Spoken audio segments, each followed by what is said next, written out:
Every business wants good customer reviews. Every customer wants a good experience. So what happens when both sides click? Or in some cases, when they don't?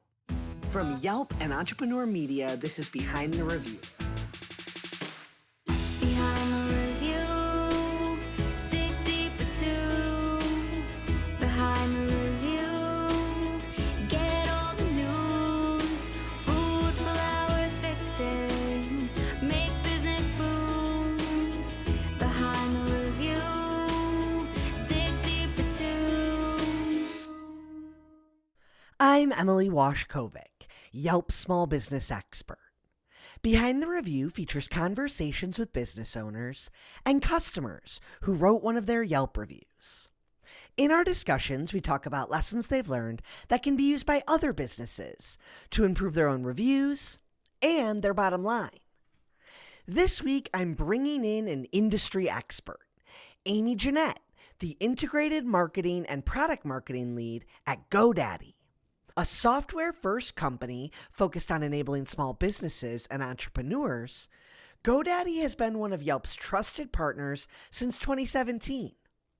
As a part of our partnership, GoDaddy offers its small business clients the ability to claim their Yelp page, and launching very soon, GoDaddy will also offer its clients the ability to run Yelp ads via the GoDaddy platform. They also have a ton of great features and tools to help business owners with digital marketing. And that's what Amy and I are going to dig into today. Here's our conversation. Thank you so much for having me. My name's Amy Jennette.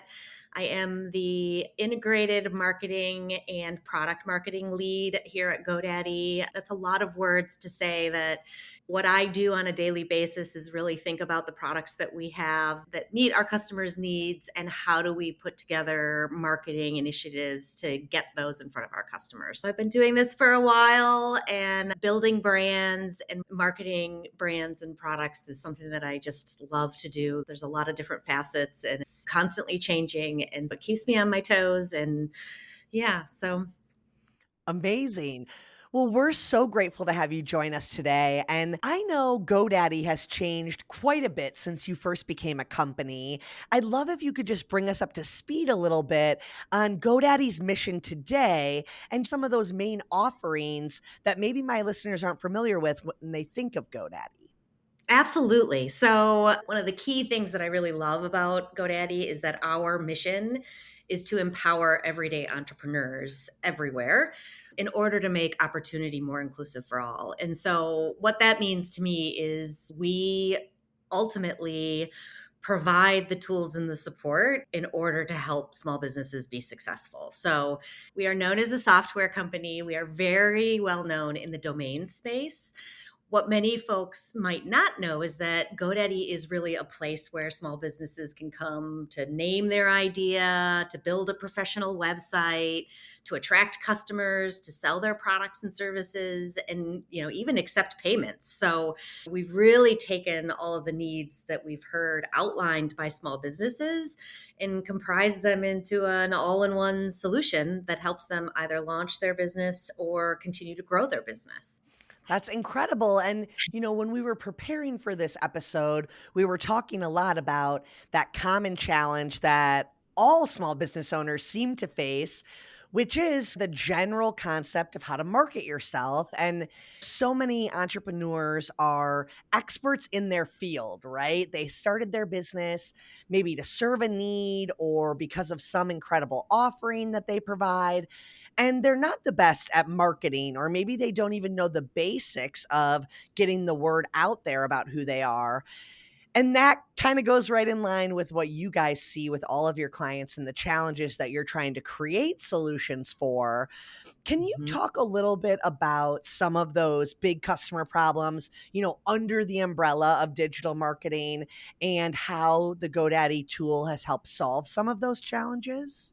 Yeah, absolutely. What we found is our GoDaddy customers, they're often really the sole or the main person that is responsible for not only just managing the business, but they wear many hats, if not all of the hats, right? They're the CEO, they're the chief marketing officer, They're managing their online presence and their marketing communications, like on top of the thing that they ultimately got in business to do.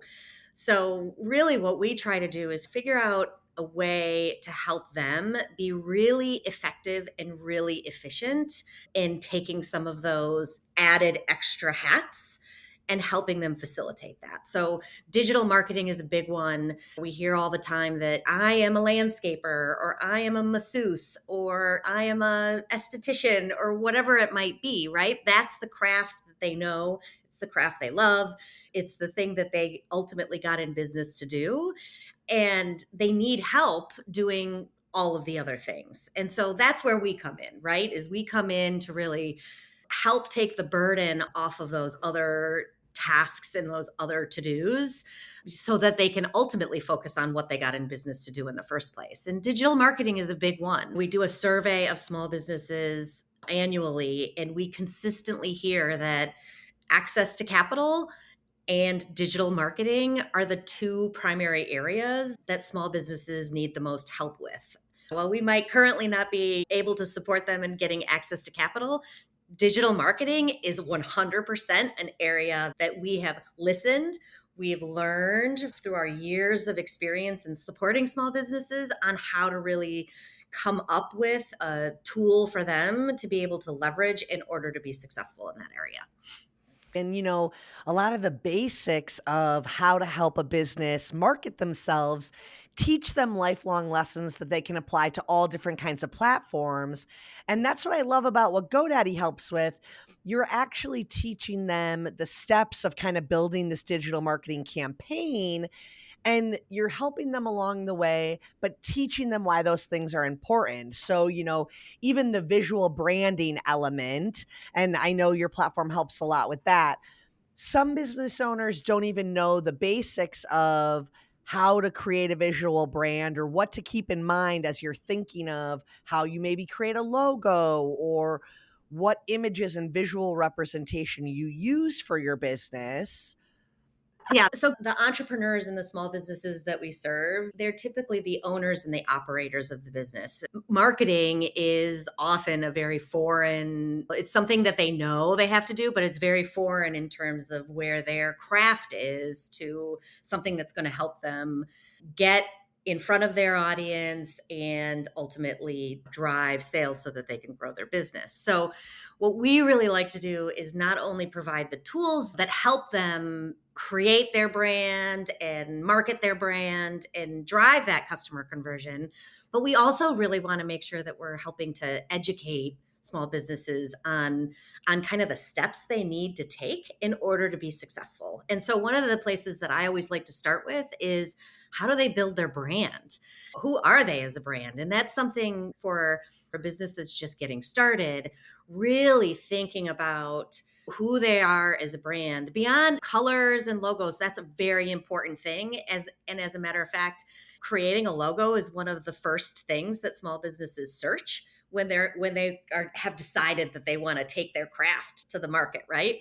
But choosing a color, picking a logo, that goes in line with what is their voice, what is their style, what is their purpose for going into business, what values do they want to communicate. And really, it boils down to what is the promise that they're making as a small business to the customers that they're serving.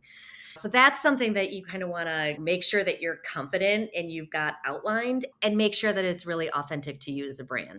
If it's not authentic to you, it'll be really difficult to manage because you'll constantly be having to like flip in that headspace in order to get in that voice that you've decided you want to be.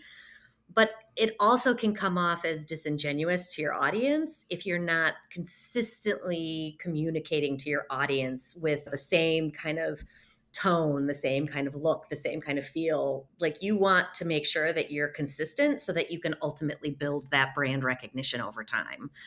And so once you figure that out, then it's time to create your logo. And we have a tool for that, GoDaddy Digital Marketing, and type in a few prompts about what your business is and who you want to be. And we will create a beautiful multicolored, multidimensional logo for you to use, and it takes no time at all. And one of the things we often hear is, oh, that's a big expense I have to incur early on when I'm getting started. And it doesn't have to be. Yeah, like it can be. If you want to invest in something like that, if you want to invest your dollars there, absolutely go ahead. But you don't have to. There are a lot of tools that will ultimately help you just create your brand look, create your guidelines, create your logo.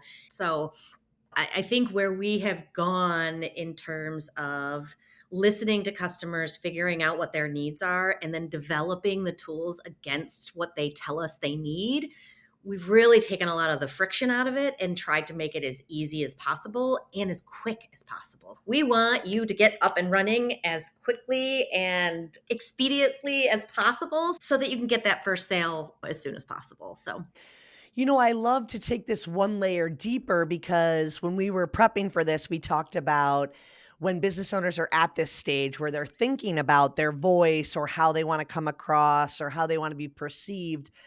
Sometimes they don't even realize that the first step is probably to ask yourself, like, who is my ideal client? Who do I think I'm serving? And the reason that's so valuable is because I think sometimes when people go into business, they want to be everything to everyone. And that can be a pretty costly mistake up front, trying to be something that could be any customer is our client. And it's much better if you can zone in on what got you started, what's your North Star, and who is really that key group of people you're planning to serve. Can you just speak a little bit more to that and maybe any learnings or insights that you've seen customers kind of experience as they're on that journey? what I like to tell small businesses when I'm doing either a lunch and learn or a training session or whatnot is exactly what you said.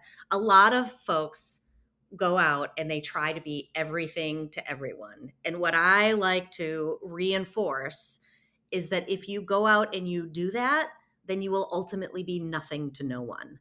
So, knowing who you are and what you stand for in your core is going to help you narrow in your focus. And ultimately, when you do that, it will also help you figure out the type of marketing channels that are going to be most efficient and effective for you. So, an example that I like to give, and actually I did this weekend, was that, I need a little bit of landscaping help, right? And so I'm looking for somebody that has really good knowledge about lots of different plants because I went on holiday for a couple weeks and I have some weeding that needs to be done. And I don't just want anyone, right? I want somebody that's going to recognize what I've put a lot of time and effort into growing. And so the first place I went was Yelp.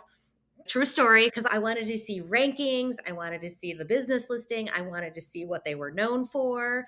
The second place I went was Nextdoor because I wanted recommendations from my community on who they've leveraged to do a really good job. And so when you're thinking about you as your business and you're defining what you stand for and ultimately who you want to serve, that really helps you laser in to how you're going to design your marketing plans and where you ultimately want to show up. And there's a lot of tools that can help you with that. Like AI is a great tool. We've got a small business AI prompt library and even some AI training guides in our resources section on godaddy.com. And with a few prompts, you can say, act as my chief marketing officer. This is what my brand stands for and what I'm trying to sell. Where do people who are looking for this type of service or product or whatever, where are those people typically active and where are they engaging? I think that's another thing that we want to be really crystal clear is I also do not recommend trying to be on every single social media platform. Go and be active where your audience is. So if your audience is younger, maybe you need to be on TikTok or Snapchat. If they're a little bit older like myself, maybe you need to be on Instagram and Facebook, right? We've actually done some research about how the generations feel about small businesses having like storefronts linked to their social media page. So if your key audience is younger, like a Gen Z audience, 80% of them said that social storefronts are important. Now, that's very different from like a boomer generation where only 29% of them feel that having that social storefront linked is really important. And that tells you something about your audience and where they're shopping, right? If 80% of Gen Z says that social storefronts are important, they're transacting through social media. If boomers are saying that it's not important, they're not going to transact. So then you have to think about, all right, well, if they're not transacting specifically, are they engaging? And that's where your content strategy comes into play. You want to not just create content that is just going to sell. The whole idea of social media marketing is to create this community and this exchange of value between you and your audience. And so that means having a robust social content strategy is really important. Now, you do want to use it to sell. I mean, obviously, if 80% of Gen Zers are transacting on social media, you do want to sell. But how many times do you like consider your own behavior? How many times do you unsubscribe from, say, an email marketing list because all they're trying to do is spam you with buy this, buy this, buy this? And they're not supplementing that buy this content with something that I find useful, like how to extend the life of my product, or, I've bought this. Perhaps I need this companion thing to make it run more efficiently, or, as an add on to the grouping of things that I've bought. And so that's where you really want to think about not only where is your audience, but what does your audience want and expect from you as somebody that they're willing to engage with. I think that's such a great point, and I love that you use the example of the digital storefront because it's such interesting insight to know where your audience is and the type of behaviors they're used to making. Yeah. But there's also this learning here about something like a digital storefront being an example of a feature that you can leverage or activate potentially for free, depending on the platform. Like on Instagram, just linking your website for transaction can work.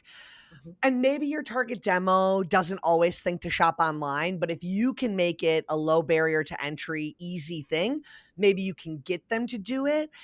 And if not, it's still that funnel that's open and available that you don't have to invest in order to operate, essentially. But what I really like about what you said is as much as you need to be willing to sell and link to the storefront and remind people, hey, I'm here to sell a good or a service, you do need to have that balance of bolstering informative and, maybe interesting content with why your product is good for whatever they Mhm. need. We're going to be right back after a quick break.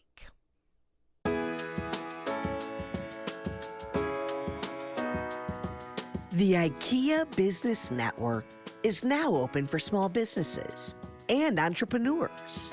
Join for free today to get access to interior design services to help you make the most of your workspace and take your brick and mortar to the next level. They also have employee well-being benefits to help you and your people grow, and amazing discounts on travel, insurance, and IKEA purchases, deliveries, and more. Take your small business to the next level when you sign up for the IKEA Business Network. And it's free, so sign up today at ikea.us/business-network. Again, that's ikea.us/business-network. Something a lot of business owners could benefit from, but struggle to create, is social media content. Amy and I talked about how to make that process easier on entrepreneurs simply by creating a content calendar. when you're trying to come up with a content calendar, that's normally to alleviate this need to always be thinking of what to post next.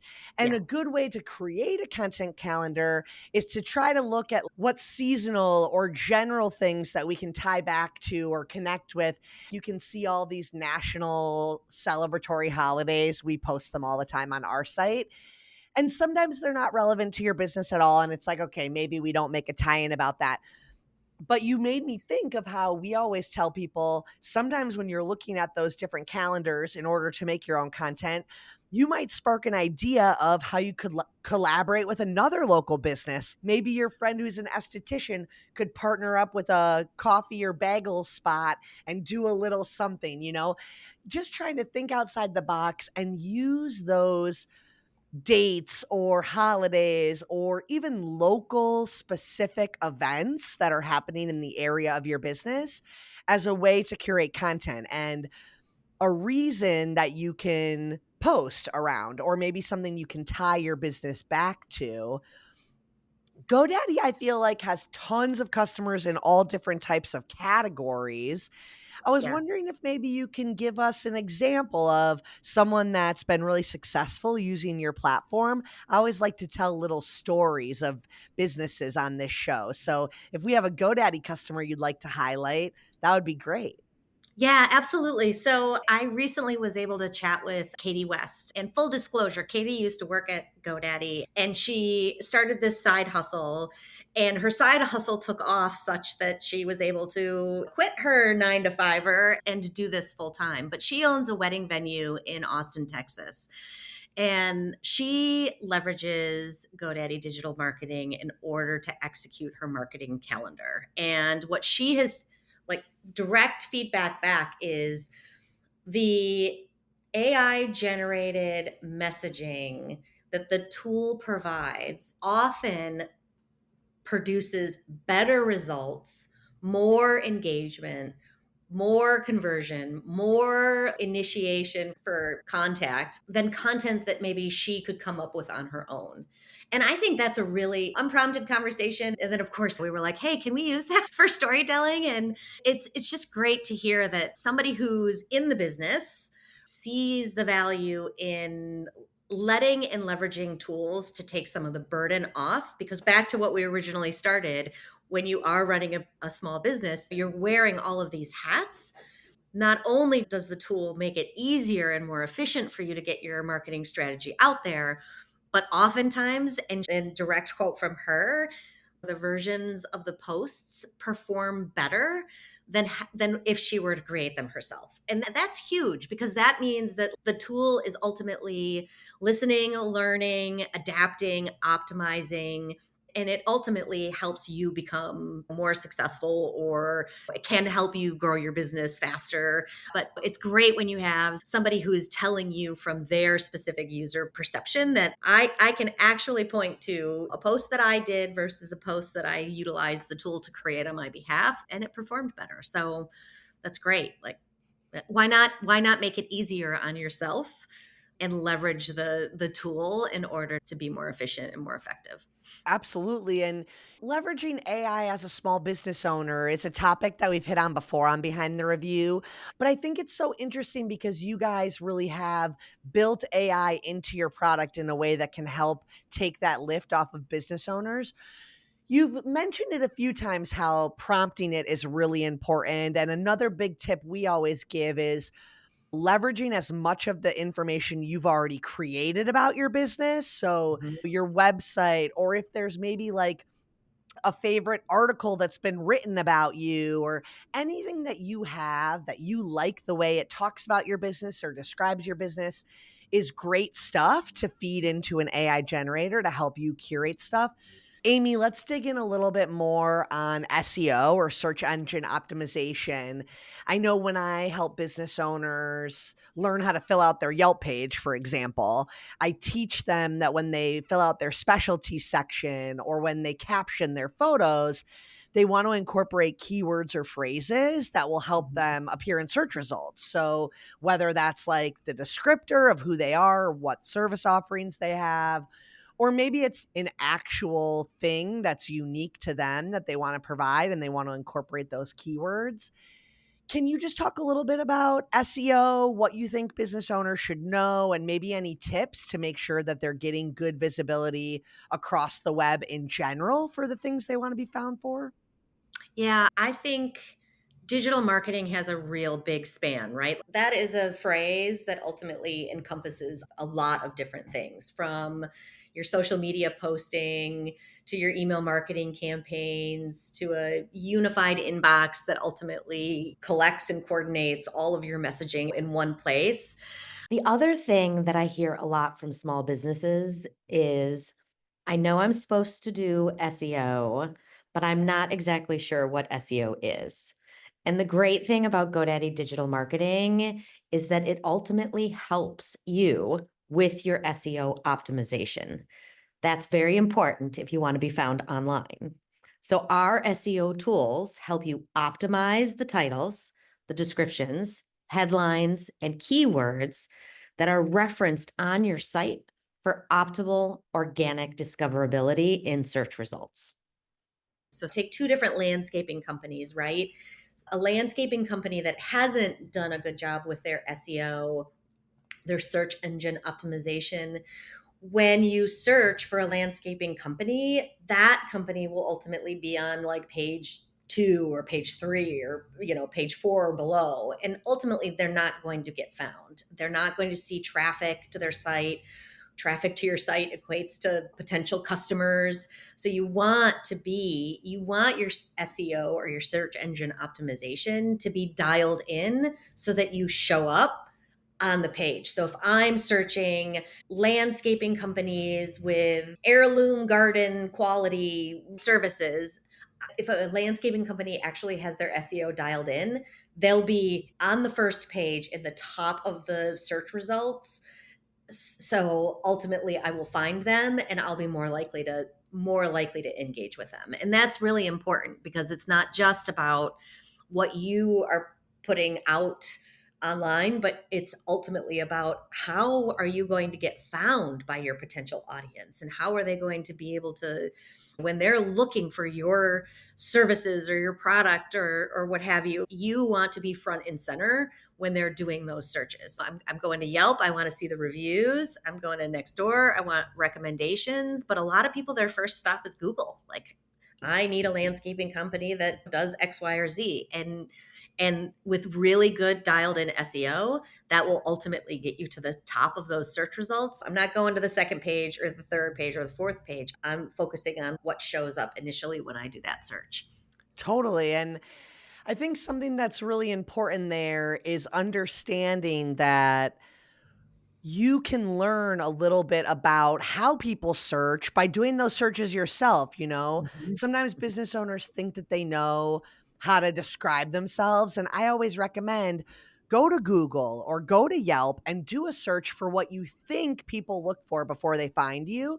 And Mhm. on Yelp in particular, if you update the location first to your area or wherever you want to do your search, and then you start doing the search, it'll actually give you predictive search text based on that area and the common search results. So, as an example, if you were to put where I live, Milwaukee, Wisconsin, and then start typing SNO, things like snow removal would come up as a predicted search.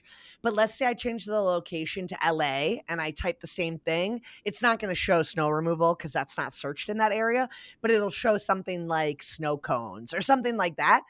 And so for you, whether it's on Google or Yelp or whatever, you can search and assume what a customer might look for before they find you, but then see what also shows up or what is suggested to you as like the keyword or phrase to enter and search on.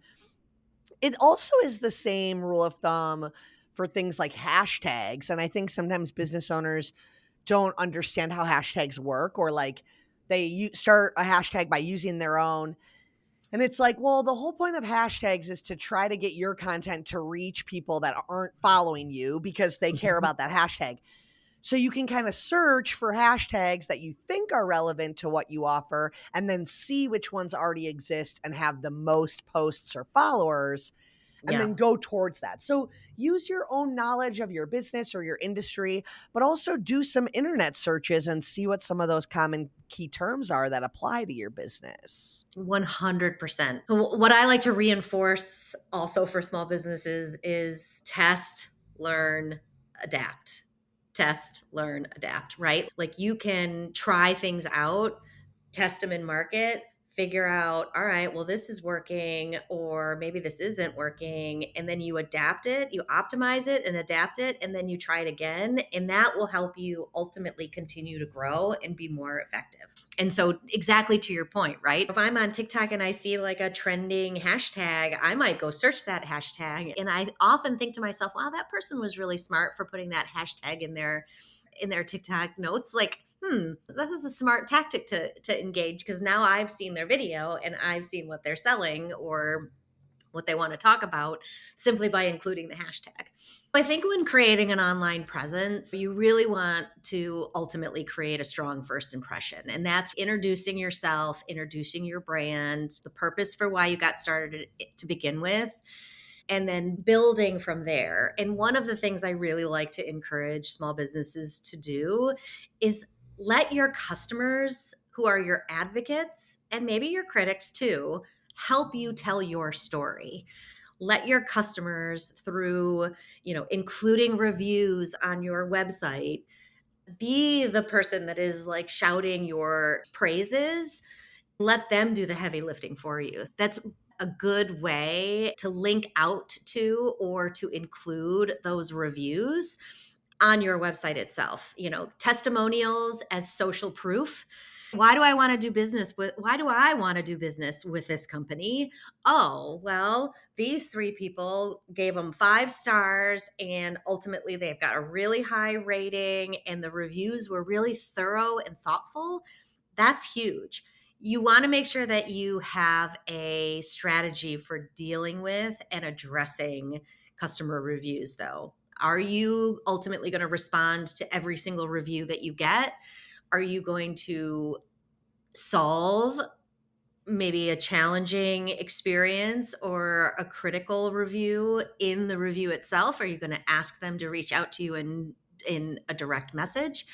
Those are all things that you want to consider and you ultimately want to be really consistent with. If you're going to take the time to respond to positive and negative reviews, make sure that you're consistent and you're doing it. You're doing it no matter when, right? So schedule time in your diary. Maybe if you're doing your social media calendar once a week, schedule time to respond to those reviews at the same time so that you're constantly communicating and you're getting that feedback. And if you get a negative review from someone or some negative feedback, make sure you follow up and make sure you tell and signal to your other customers who may be reading these what you've done to either improve the product, or taking 72 hours to respond to a request for a quote, you're now doing it within 24 hours, right? You can leverage feedback and customer reviews to do a lot of heavy lifting for you. And I think most importantly, you want to be really consistent with how you're doing that. This has been great, Amy. Thank you so much for taking the time to chat with us today. We hit on so many tips that any business owner can leverage. And I also want to make sure we point listeners who aren't familiar with some of those GoDaddy tools to the best place to check them out. So if you don't mind, let's give people a little bit of instruction on next steps if they want to check out the amazing tools and features we talked about today. Where can they go to learn more about GoDaddy and the digital marketing tool? I absolutely love spending my time talking about and helping small businesses be successful. I am a true believer, not just because I work for the company, but because I have friends that are using GoDaddy. Digital marketing is really going to help you with effectively and efficiently tackling your digital marketing strategy. Where you can go is GoDaddy.com. We have a whole section there on marketing, and you can sign up for the digital marketing tool there. And really, I think the last little thing that I'd love to leave you with is we talk a lot about strategies, about what to do, where to do it, and how to engage. At the beginning, I talked about knowing who you are as a business owner, knowing what your values are, and knowing what your promise is to your customer. That's all very personal to you. And we are the tool to help you accomplish the goals that you have in the way that is most authentic to you as a business owner and as a brand. So we are here to help, and we want to take the burden of tackling all of these things that you have to do off of your shoulders. And ultimately, if you go to GoDaddy.com, we'll be able to help. And that concludes our episode. I hope you enjoyed it and were able to take a thing or two away to implement in your own life. Whether it's a new idea that you can bring back to your business or a fresh perspective on how to be a positive influence as a consumer, we share these stories to inspire and create more meaningful connections in your local community. Behind the review, dig deeper too. Behind the review, get all the news. Food, flowers, fixing, make business boom. Behind the review, dig deeper too. This episode featured a conversation with Amy Jennette of GoDaddy. To hear more about the episode and check out previous episodes, head to yelp.com/behind the review. And don't forget to subscribe to the show on your favorite listening platform so you get an alert each Thursday that we drop a new episode. To claim your own Yelp business page and start engaging with consumers, visit business.yelp.com. Our theme song is performed by Ali Schwartz and produced by Robbie G of Messerol Sound.